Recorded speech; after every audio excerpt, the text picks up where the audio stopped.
I'm Mira. Oops. Okay, my name is Mira. I'll be the first speaker on the Gov. With that, I'll start my time. We strongly affirm today's resolution. This House believes that social movements should prioritize using rights-based language. With that, let's move into some clarifications, definitions, and framework. First, this House is defined as a moral and reasonable actor. This makes the most amount of sense to just evaluate the resolution from an unbiased perspective. For the framework, we'd argue that it should be net benefits for the movement, since this is specifically talking about what a movement should do, which means that you should be talking about net benefits for the movement. Now, onto some definitions. First, social movements are defined as organized efforts by people to achieve a certain goal. Think certain things like, climate change activists, BLM, etc. Those are all social movements. Second, messaging is defined as ideas conveyed in campaigning. Think things like posters, slogans, advertisements, etc. That counts as messaging. Now the definition of prioritize is to put first. We just like to provide a brief overview here, which is that prioritization doesn't mean that's the only thing we're doing. So for example, you might see an ad on TV that uses this rights-based language, but if you log on to the website and go like about us, then you'll be able to see more details. This is exactly what we plan to implement. This is what we're pushing for. That's probably what a rights-based movement would look like. They still know the specifics. Okay, so with that, let's move on to our contentions. Our first contention is garnering attention. We have 5 subpoints here. The first subpoint, or I guess linked. The first subpoint is that more people are going to be drawn to the idea when you use rights-based language. Think about this as, let's say you see online an advertisement says, "We deserve housing rights." That sounds persuasive. Saying, "We deserve rent control," or "Let us implement a policy of eminent domain." Who in their right mind would actually pay attention to that? It just sounds like boring legalese that is just going to draw people away. But when you use this rights-based language, it's a lot more provocative and a lot more likely to draw these people in. Then these people are more incentivized to do research and actually learn about the movement, which is key to allowing movements to flourish. Remember that movements start from everyday people. You're never going to have a movement go forward if you don't have supporters in the first place. You can't just have a movement with fancy legal people at the top. Rather, you need everyday people in order to pressure the government. Subpoint B here is that it's just way more catchy, right? It's something that you can put on a poster, for example, frame it up. When you say, "Let us implement policy like Section 1C" or something like that, it's just not catchy and something you can go around saying. C is that it's more understandable. A lot of times your everyday American or a person isn't going to understand what it means to implement some complex policy, i.e. if to TV just says eminent domain. But when they see housing rights, they understand what that means and they're more likely to join the movement. Subpoint T is that this is way more universalizable, i.e. if I live in like a apartment, for example, and I hear rent control, I'm like, oh, that doesn't really apply to me. But if I hear housing rights, that now catches your attention because that is a broader movement that you realize has important rather than this hyper-specific policy that you don't really know how it pertains to you. That in itself is key to bringing more people in. Then the last point here is going to be Congress people. Our argument is that a lot of people in Congress, their burden is to like support the human rights of their constituents and the Constitution. When you tell them like, "Can we implement XYZ policy?" they might feel like, "Oh, you're telling me what to do, you're trying to micromanage." But when you see people demanding, "You must give us this right," not only does that put way more external pressure on Congress, but secondly, it just sounds like something they really want to get involved in rather than like, "Oh, these random people on the street talking about some random policy." No, they are fighting for their rights. And as a result, you are way more likely to listen to them. So there are 5 internal links to garnering support, and all of these have to do with people's like garnering everyday people. There are a couple movements where we can see that this is key. Women's rights, climate change, BLM, etc. They are all made up of everyday people kind of going onto the streets and protesting, which means in order for any of these movements to be possible, you need to use this sort of language and to forward it, which means that we are the only side that can support these movements. Okay. Let's move on to contention 2, which is government action. There are 2 subpoints here. The first subpoint is going to be the federal government and the UDHR. Our argument is that there is more external pressure, as I kind of mentioned with this Congress point, when you use rights-based language. Because a lot of federal governments have joined onto things like the Universal Declaration of Human Rights, which tells them and which mandates them to provide human rights to their citizens. So now when you see these people going out and using this rights-based language, now it seems like the government is not upholding international treaties that they promised they would sign on to. And as a result, not only is there pressure from other countries, but now the people have way more backing. If you're just saying some random like rent control policy, then it's like, okay, where did you get that from? When you say this is my human right, you are referencing a piece of international legislation that all governments are obligated to follow. But then, our second subpoint is going to be broader funding. Our argument here is that a lot more organizations will look into and fund these movements when you kind of use this rights-based language. Look to like rights-based organizations like Amnesty International, Human Rights Watch, Genocide Watch. They are they are all centered on this idea of promoting human rights and balancing those. So now when they see these people kind of using that rights-based language, they are a lot more likely to go out and fund them and pay attention. Otherwise, if you're a hyper-specific policy, maybe you'll get one organization, maybe you'll get like one person to pay attention. But in our world of rights-based language, you have way more funding from way more different groups.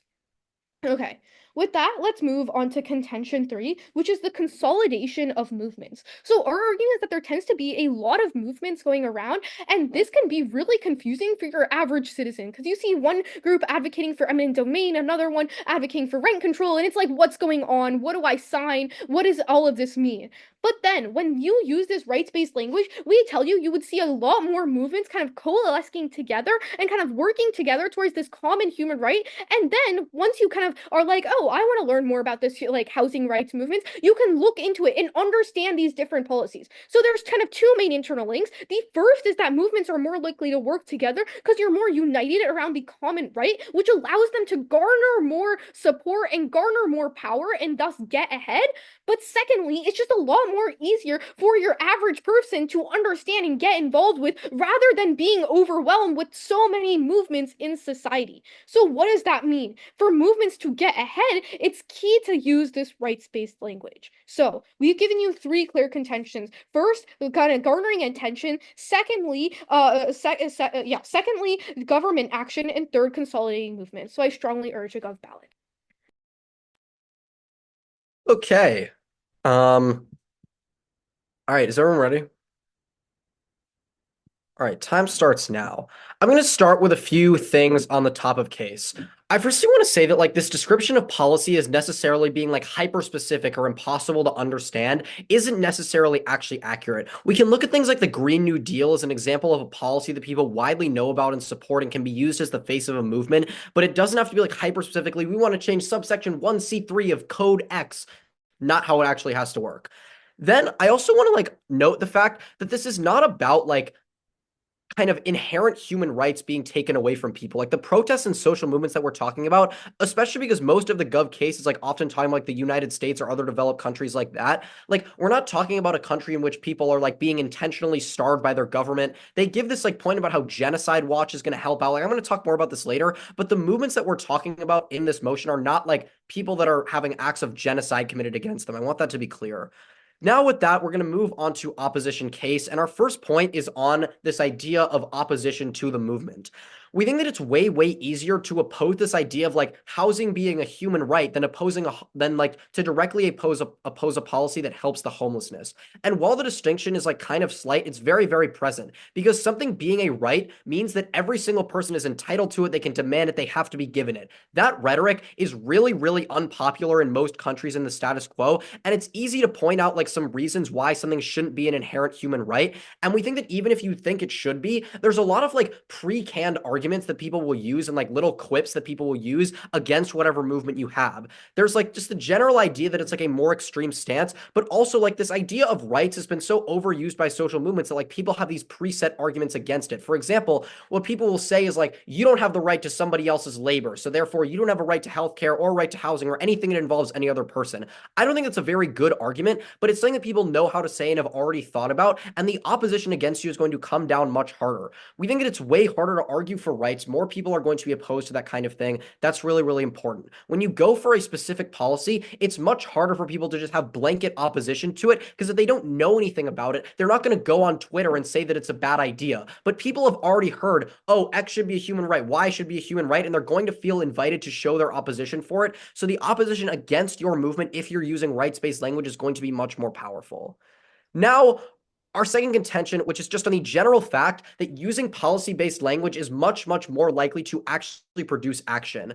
Two main points as to why this is the case. Firstly, we think that it gives you a much, much wider audience. As I was sort of hinting at earlier, gaining entirely new rights is a pretty extreme position. Most people in America don't think that we should have a right to healthcare or a right to housing. And in countries where there are like rights to healthcare, most people still don't support like new rights being introduced in those countries. It's a very extreme position to say that every single person deserves one thing or every single person deserves to be provided for. That's something that most people probably don't support. And therefore, when you use rights-based language, you're simply not going to get enough people to join your movement because of the position that you're taking being so extreme, which makes it impossible for you to find success if the only people that you're associating with are radicals. With that said, the second point here is just on the fact that you're much more likely to produce legislation when you use policy-based language. Why? First of all, in the current political environment of most Western nations, things are incredibly polarized. In fact, just all nations, and conservatives tend to have a very significant stake in almost every government. And that means that rights-based legislation probably can't gain any traction because conservatives are never going to accept laws that allow new rights because they inherently require more government reach, more government spending, more government action to allow for those rights to exist. So and this is exactly why there isn't like a right to housing or a right to healthcare in America. And since conservatives are never going to accept these plans, in the status quo, you have to be more moderate and you have to take a more moderate policy-based stance in order to get any action to actually be taken by your government. We also think that on a more general scale, rights-based language is just not conducive to real policy. If you're seen as being very specific in your messaging, then your group is much more respectable and competent. And it's easy to say that like housing should be a human right, but to have a specific policy requires like effort and thought, and it shows that your movement is competent rather than just throwing ideas out there. And it's also important to think about the way that these social movements actually get action taken. You can't say like, oh, I want this rights-based legislation. Like you're never going to get to sit down with the government and explain your plans. What they're going to see is that you're a social movement and you're supported by a large number of people. And if there's a specific policy you want, maybe they'll pass it. But if you're just asking for rights, they're not going to accept that. So with all of that said, we're going to move on to responses to government case. Firstly, on this idea that more people will be drawn to the idea because right sounds more You know persuasive. why? Sure. On this point about conservatives, I guess why would conservatives take into account like some random person advocating for a random policy? Why would they listen? Well, I think this description of it being like a random person advocating for a random policy, like why would conservatives take into account a random person advocating for a random right? Like the only way that these movements have effect is if they have a large amount of support. And in theory, the support would be the same whether or not you're supporting rights or supporting policies. So I don't really see what the difference is. So they try and tell you that like rights sound more persuasive. First of all, we think this is just totally not warranted. Like I think specific policy proposals are more persuasive because they're specific and they outline a real plan of action. Like it's not persuasive in a debate to just say like a mass general thing. It's more persuasive to be specific about what your points are. But then also we think that you can just cross apply what we say in case, which is that rights-based language is inherently more extreme. Then they try and tell you that like people are going to do research. We think this is just totally not true. If you see that this movement is about rights in general, like the percentage of people that are actually going to go look that up on their computer is incredibly low. People need to know immediately what you're about if they're going to join your movement. And most of the time, nobody, like the average person is not bothering to go Google social movements in the current political environment. They also say that you need rights because it's like catchier or something, but you can create like a catchy slogan out of almost anything. Like see this Green New Deal example that we talked about earlier. Then when they say that rights are like more understandable, we think that with this point, they're not understanding the kind of person that joins a social movement because people that don't understand politics and need like to be able to access this super easily just aren't going to become active participants in a social movement at all. And then on their point about Congress people, where they say that like Congress people are going to care about rights and they're not going to care about legislative suggestions. We think this is pretty clearly not the case because Congress people, their entire job is to pass legislation and they would love to take suggestions on that. But what they do not do is just create new human rights for people in America. So I think it's pretty clear to say that Congress people care more about legislation than about general rights because that's what their job is about. And then when they cite these examples of movements that use like this rights-based rhetoric and stuff like BLM, for example, like I think we can see that BLM has accomplished accomplished very little over the last like half decade. And I think that that's a lot of that is because of the fact that they aren't clear enough in what their policy is and what they're actually proposing. Then on this point about government action, they say there's going to be like more external pressure, but I don't think this actually makes sense because the international community isn't like criticizing the US and the status quo for not giving everybody like rights to housing because other countries also aren't doing that. Again, we aren't talking about like a genocide or something like that. And then on this point about how you're going to get more funding, we think this probably isn't true. It's actually most likely going to be the exact reverse because of the fact that rights are generally quite extreme as a position. You're going to actually get less funding. And organizations like Genocide Watch aren't going to help a social movement in the US because they're focused on actually stopping genocides. And then finally, on their point about consolidation of movements, we think that it's actually bad for all these movements to coalesce together when they actually all have different ideas because then you don't get any policy. Because it's easy for the government to say like, oh, well, all these people support this movement, but this movement doesn't really support anything. We have no idea what they're about, so we're just not going to do anything. We think that your movement needs to be clear in what it wants and what it's about. And when you have a bunch of different opinions on a subject, you're never actually going to pass anything real. And so for all of these reasons, could not be prouder to oppose. Thank you.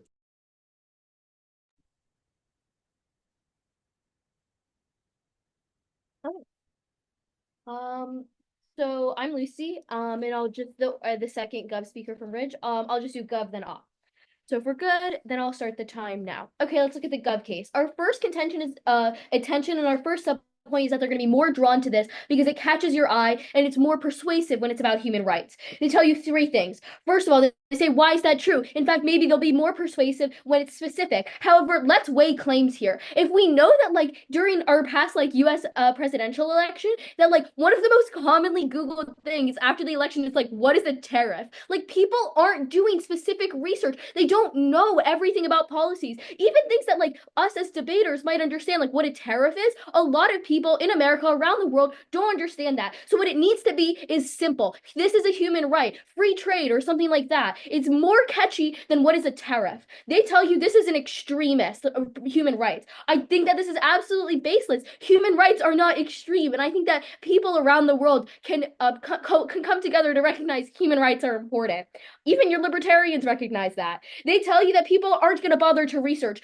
They will bother to research if they care. If you prove to them that it's not just tariffs, it's about your livelihood, your right to, free trade, to cheaper goods, things like that. They're more likely to research if you give them an incentive to care and not policy, not at this time, policy that might go over their head. Our third sub point is that it's understandable. This is kind of what I've just explained. They tell you this isn't the kind of person who's going to join social movements. The only kind of person who's going to join is someone who's well versed. I don't think that's true. I think that you have the women's rights movements, civil rights movements across history have been successful without specific policy implementations and instead advocating for human rights. Furthermore, they don't need to like go out in the streets and protest. They just need to care. They need to vote for congressmen who care, pressure the government to care. It's not about like being all in on this thing. So they don't need to be like that. Then on congressmen, we tell you that you're more likely to pressure your congressman when you view it as a human rights issue rather than a policy issue. They tell you that congressmen actually prioritize legislation, but our argument is more specific that people will pressure their congressman when it's a human rights issue, not when it's a policy issue, because they view policy to be the job of the congressman. They know what policy is best, but we know what human rights are important. They tell you that BLM has done nothing in the past half decade. I would argue that that's really too specific. If we look at the course of human history, or even the entirety of the BLM movement, it's about human rights, and that has been successful. Obviously, we have made social progress, and I think that is all based in the idea of human rights. Our second contention is about government action. And the first one is that you're going to have more people on your back, like the Universal Declaration of Human Rights. And then furthermore, other organizations are going to fund you. They tell you two things. First of all, that the Human Rights Declaration isn't going to fund you because we're talking too much about like genocide or something. I don't really understand this argument. We're saying that like the Universal Declaration of Human Rights says healthcare is a human right. Like it's not like they're still going to fund you or advocate for you. They tell you that they're not going to fund this because it's too extremist. As I said, they view it as a lot of people view these things as human rights. You can look in Europe where they have like parental leave guaranteed. Like clearly people do care care about human rights. It's not an extreme position to care about it. Then our third contention is about consolidation and how it gets really confusing when there's too many social movements, and when they coalesce, it's easier for them to work together, and it's easier for all of us to get involved. They make only one response to this. It's just that well, they're not advocating for a policy, so it's not easier to understand. I think this is one of the biggest contentions in the round. When you have competing social movements that don't work together, it is objectively harder to get things done because you're not uniting the people. You can even think about regional differences. Like, I myself don't live in an apartment. I don't pay rent. But if I hear like rent control, I'm like, you know, like, I don't pay rent, whatever. But if I hear housing's a human right that people are being, like, if this is ignored, I'm more likely to care. We can bridge regional gaps, and social movements are more likely to be successful. In their world, you have divided movements, which is objectively harder to work together, obviously. Okay, now let's look at the opposition case. They tell you that policy doesn't need to be hyper specific, and they cite the Green New Deal. Okay, sure, but like I would say that even a fairly educated person like could only list 2 or 3 things that this could do, or in the Green New Deal. You know what I mean? Like, I could probably guess like environmental movements that the Green New Deal is about, but I could not list off everything that it supports. I could not fully understand the policy implications of that because all you've told me is Green New Deal. If you tell me environmental rights, I'm much more likely, not just me, American society is more likely to get on board. Then they tell you that like our movements are not about genocide. Okay, yeah, but they're about civil rights, like human rights that can be denied because of your race or gender or sexual orientation. It doesn't need to be a genocide for it to be a human right. Okay, their first contention is all about how people, it's going to be unpopular because you're just sounding pretentious and entitled if you say everything is a human right. Okay, a few responses here.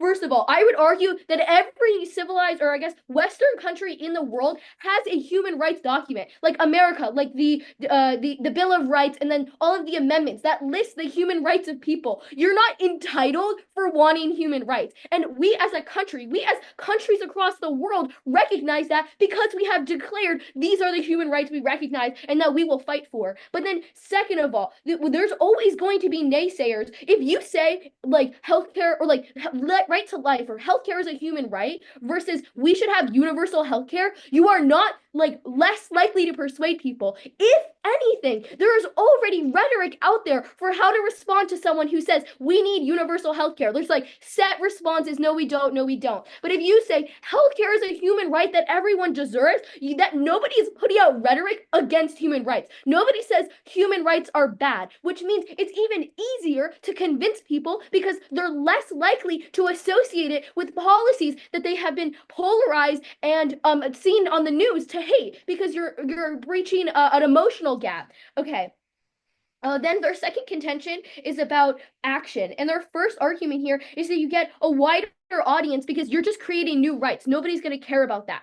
Okay, 2 things here. First of all, it's not a new right. If you say housing is a human right, I think that is generally based on the idea that life is a human right. And you can't live if you don't have any shelter, right? So I think when people are advocating for human rights, they're not advocating for new things that you've never even heard of before. They're advocating for general consensuses about rights that we already agree on. Then second of all, you're actually reaching a wider audience because it forces you to consider yourself. Like, as I said earlier, if you talk about just rent control, everyone who doesn't live in an apartment is like, oh, this doesn't apply to me, whatever. But if you say housing is a human right, everybody lives, or at least everybody wants to live in a house, which means they're more likely to agree with you. Then their second argument under action is about legislation, and they are talking about how conservatives are very polarizing. They're not going to want new rights, so you need to be specific and competent. Okay, a few things. First of all, it's not new. I think that these are all delineations of rights that we all respect. But second of all, I think that that these social movements are going to be seen as dumb. Like, as we said earlier, the way that we contextualize prioritization is that, like, when we do our messaging, we talk about human rights. If you want to learn more about us as a group, you can go on our website, do research, and learn about the policies we talk about. So I think these social movements are still able to communicate with politicians. But furthermore, this is literally about messaging. Like, the ads and slogans that they do are for the people, which means they can always talk to congressmen. That's not messaging. That's like lobbying and activism and something else. And then I just want to bring up this argument about this like competency. You want to be seen as specific. As I said earlier, you need to make it easy. If most Americans don't understand what a tariff is, you can't be talking about the Green New Deal or specific policies if people don't understand what that really means. And for those reasons, we strongly affirm.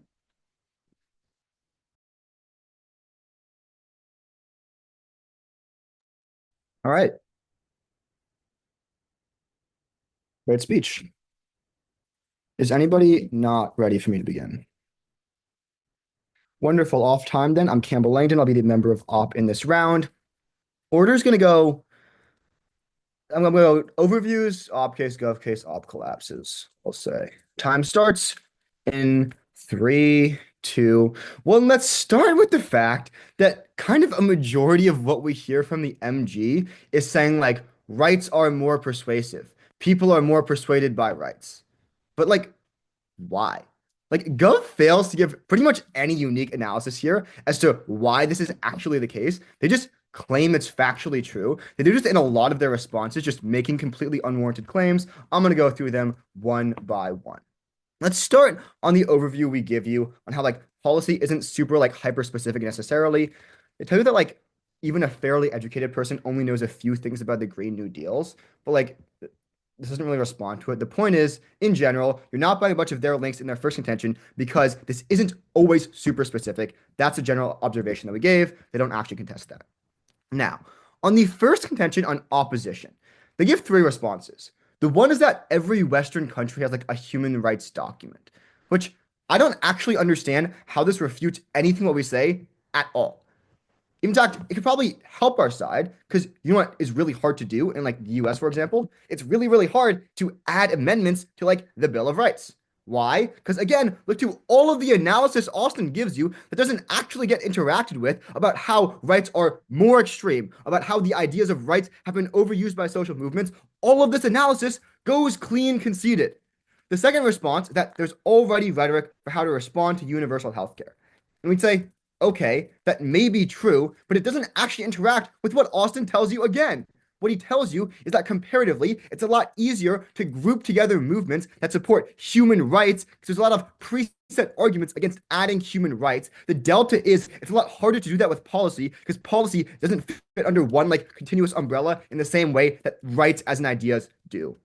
And last, now like nobody says human rights are bad. Like, yes, but they explain that the thing is not actually a human right. That's what we're talking about.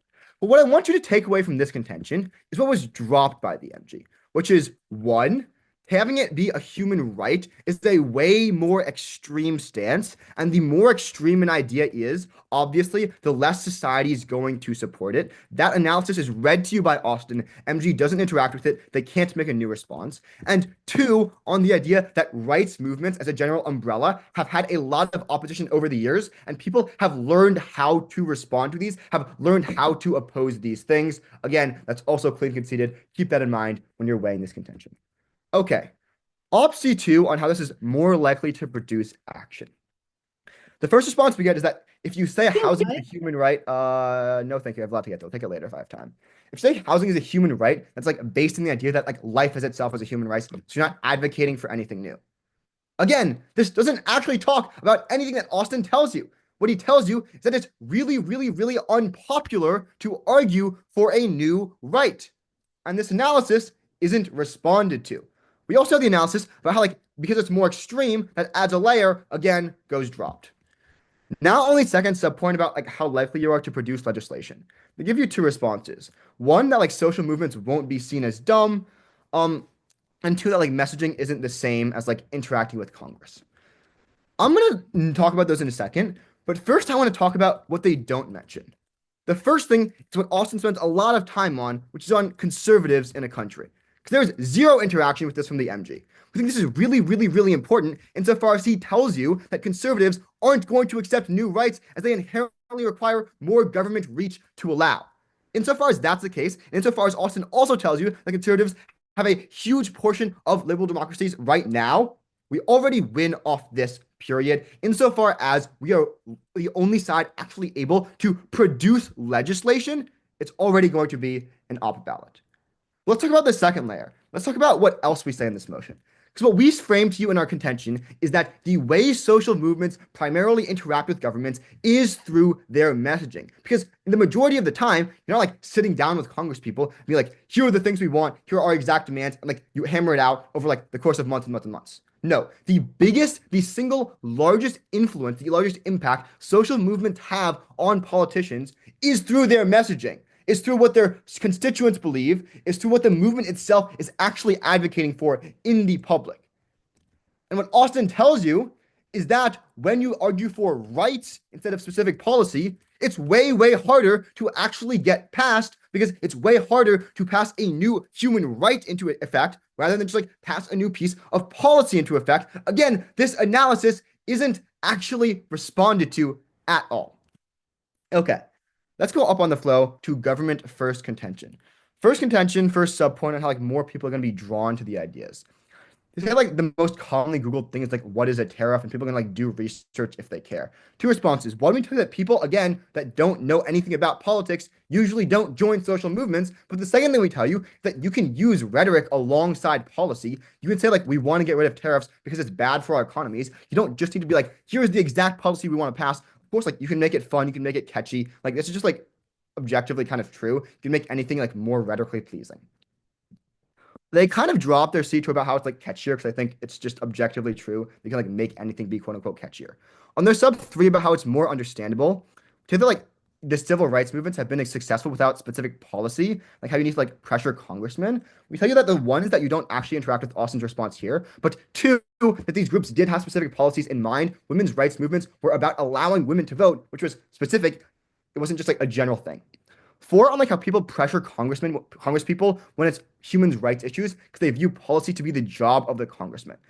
It just isn't true. Like the idea that people don't care about what policy is passed because it's the job of Congress people just like isn't a correct stance to take. Like obviously people care about the policy that people pass. But again, the second layer of response is that Congress people won't actually pass any legislation relating to the new creation of new human rights under documents of law. That just like doesn't happen like at all. And if it does, it's very, very, very rare. Okay. On this last response about like in the course of human history, human rights have been successful. We tell you that past movements were way more specific. Civil rights movement, for example, had very specific goals. In general, we think being specific about what your policy wants to actually tackle is always going to be the best possible thing for actual implementation, for actual impacts. On Gov C2 about government action, they give you 2 front lines. One, they say like the Human Rights Declaration says that healthcare is a human right. But like, I don't see any relevance whatsoever. Like the Human Rights Declaration isn't funding any of these movements. Clearly, it's not having that big of an effect because healthcare isn't a human right. So clearly, the people in the U.S. like Congress office don't actually care that much about what it says. So like, yes, this document may say this one thing, but they don't actually prove to you why that helps their side. The second front line about how like a lot of people view these things as human rights, like looking to people in Europe, we say this doesn't matter. Because, for example, people in America don't see healthcare, the majority of people don't see healthcare as a universal human right. It doesn't matter what other people in other nations are thinking. What matters is what the constituents of this nation are thinking, because that's how policy actually gets passed. That's how things actually change. And so far as they don't actually contest anything that Austin tells you here, again, flow this to op. Finally, on like consolidation of movements, we tell you, I want you to look at what the MG says, quoting her. She says that they're competing. So what happens when you put a bunch of competing movements and coalesce them into one large movement? I'll tell you, that's when division happens. That's when infighting happens. There's comparatively less actually being occurred on the government side of the house because in these larger movements, there's more room for disagreement under each specific individual issue. Insofar as the Gov themselves give you this analysis, again, flow this to op. In general, though, in order to prioritize social movements, in order that they actually achieve the goals they're setting out to do, I could not possibly be prouder to urge you to vote op. Thank you.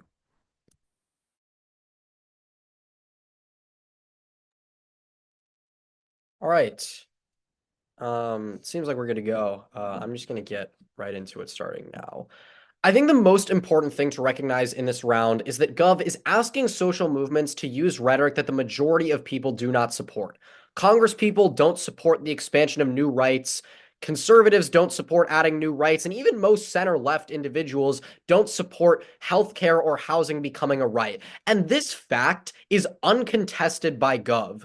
And I think it pretty cleanly wins Op the round. Because what are the points from Gov? They're arguing that more people are going to join the movement and the movement is going to get more support. But in order for that to be true, you have to buy their warrants to such an extreme degree. You have to believe that rights-based rhetoric is so much more persuasive than policy-based rhetoric that it's possible to overcome the fact that the majority of people just do not actually agree with rights-based rhetoric.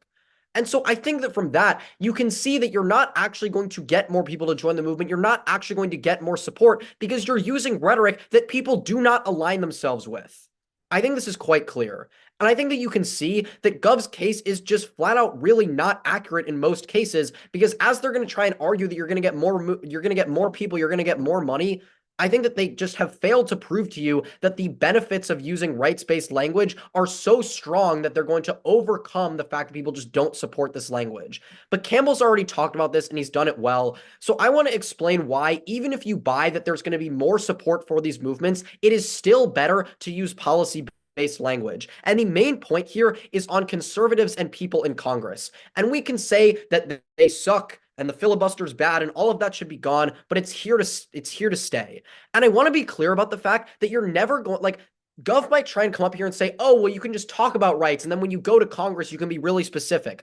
But you're never going to be able to sit down with Congress people if they think that what your movement is about rights in general. They say that, like, you can be specific later on, but the way that people in Congress learn about your movement is through the messaging that you use. How else would they know about it? They're going to see, oh, this is the movement that supports, like, everybody having rights to healthcare. I don't like that. I'm not going to sit down with and meet with them. But instead, they might see this is a movement that supports expanding access to healthcare for seniors and people in need. That sounds like a decent idea. I think I could get behind that. Maybe I'll sit down and at least talk to them.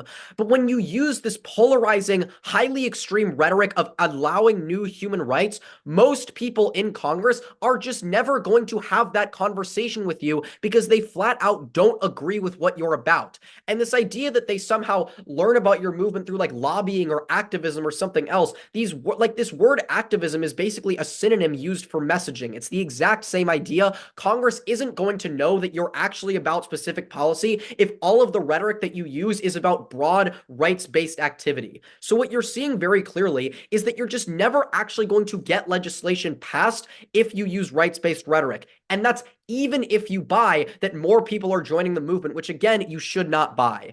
But then another clear place where you can probably vote op is on the case turn that we give you on their third contention, because they tell you that consolidation of movements is good. But we've said throughout this round something really, really important, which is that if you take movements that have different viewpoints and you pull them all together, there's going to be infighting and they are all going to become ineffective as they're fighting against each other rather than fighting for actual real change. And that's just not good. So why are you voting for op most cleanly? First of all, look to the framework of this round. It's about what's best for social movements, what creates the most progress. We think that the only way to create progress is through actually influencing legislation to be passed. And insofar as we've shown you that legislation cannot be passed using rights-based rhetoric, you're voting for op. But also, there's just on the net blanket fact that the majority of people do not support rights-based rhetoric. And there is no reason, it is completely backwards and illogical to ask social movements to use rhetoric that is an immediate turnoff and against what most people in this country support to this day. Buy our case turn, buy our point on Congress, and buy that fundamentally accurate fact that people do not support the expansion of rights in America for the most part, especially to things like housing and healthcare that Gov have consistently talked about through this debate. And with those points in mind, cast your ballot for op, as I urge you to do so. Thank you. Okay, cool. I'll just be going down Gov voting issues and then, yeah. Okay, cool. The biggest reason you are voting for us in today's round is because we are winning a prerequisite and a sequencing question to every single one of the arguments that the opposition has made in this case.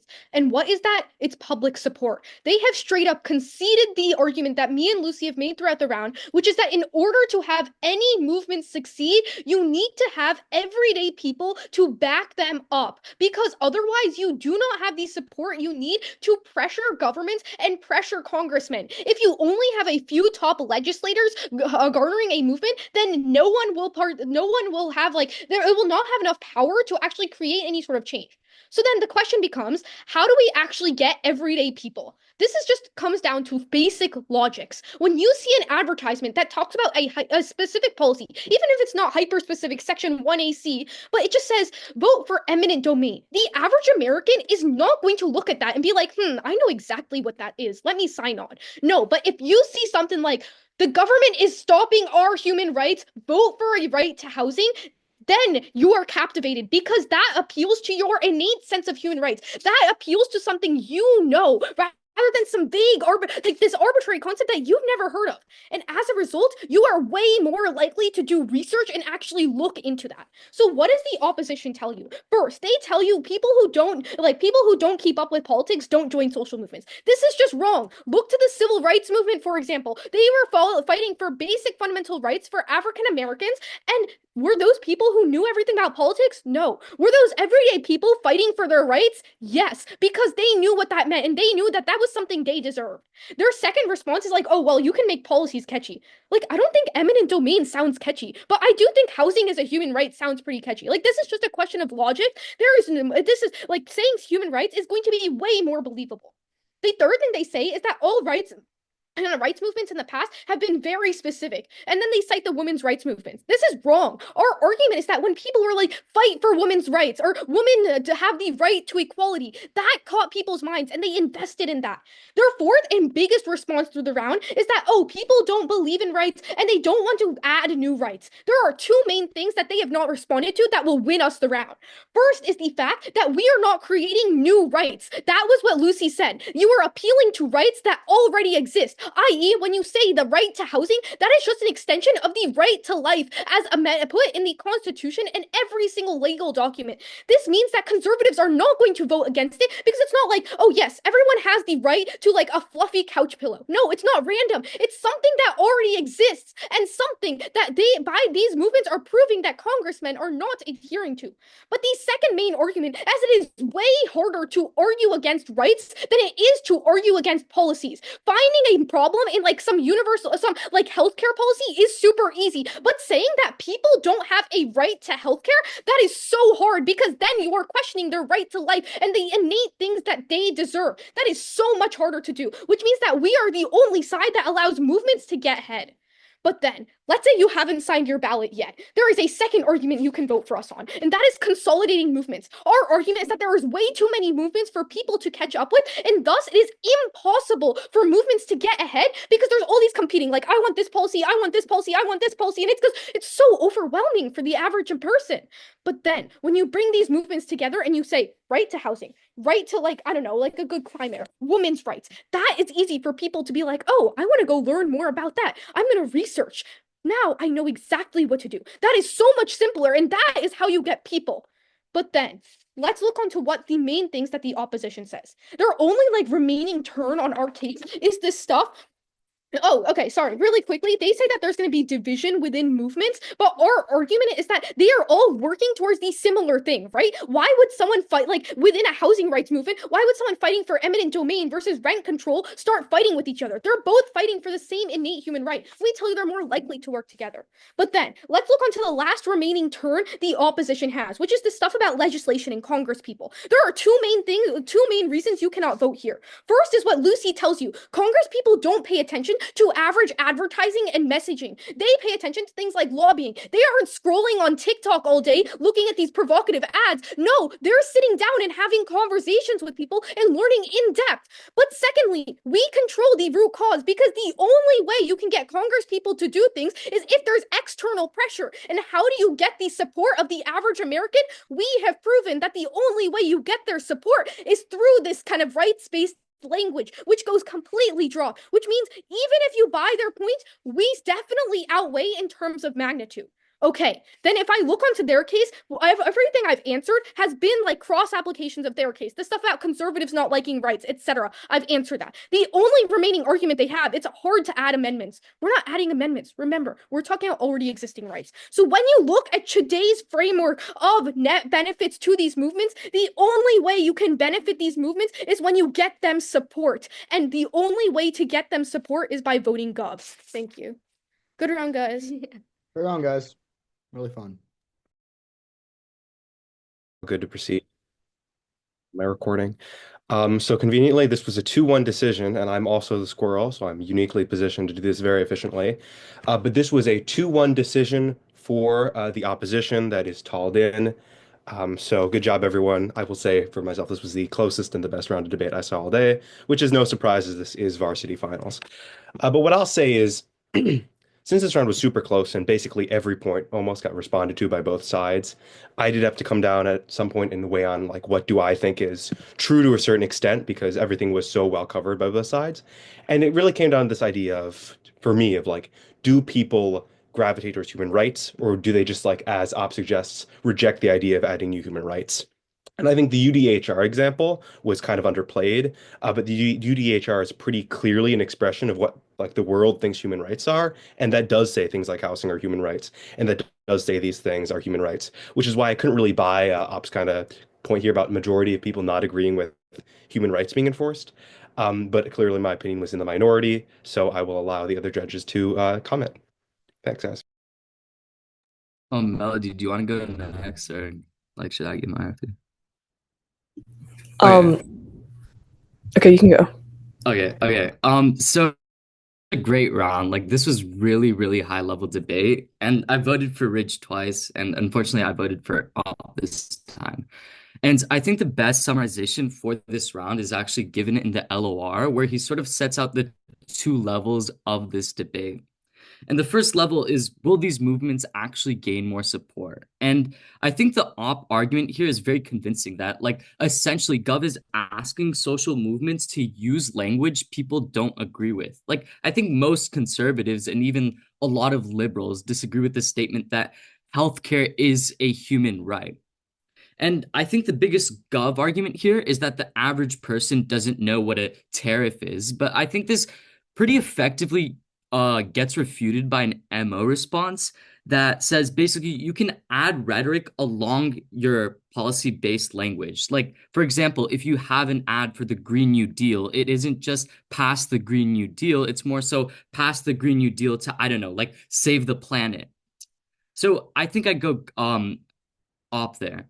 And then the second level is that even if you buy that there's going to be more support, will these movements actually be effective? And I think that, again, Op is just more convincing here on their point that Congress is here to say, and most congressmen won't support polarizing things like right-based rhetoric, and they'll never have a conversation with you. And I also think the case turn on Gov C3 on how consolidations of movements will lead to infighting and just generally more ineffective movements is very convincing. So, I mean, that's how I signed my ballot. Okay, I think it's just super close round. It was like one of the closest rounds in this whole tournament. I voted for both teams before, so obviously you guys both really good. But I ended up voting Op for really similar reasons as to why Alex voted Op. I also thought of it on this like 2-level basis. I think that I like bought that Gov C1 about how like you probably like would get more attention. I think like I don't know, I think it made intuitive sense how like something that's like easy and simple to understand like would catch people's attention more than some type of policy. But I do also like buy Ops analysis here on also like what Alex said as well, like you don't have to just say like this specific policy. You can say the policy to legitimize yourself and then also explain what that policy is actually trying to support. And I think that like Op like refutes what Gov says here pretty well, and that like I do buy Gov C1 to some extent. I think this is like Gov's biggest point here about like getting the attention. I think that Mirror also collapses on this in the PMR. And but I just think that like on this like second level that Alex also talks about, I think that like even if I did get this like attention towards this policy, I buy from Op that it's like wouldn't be effective.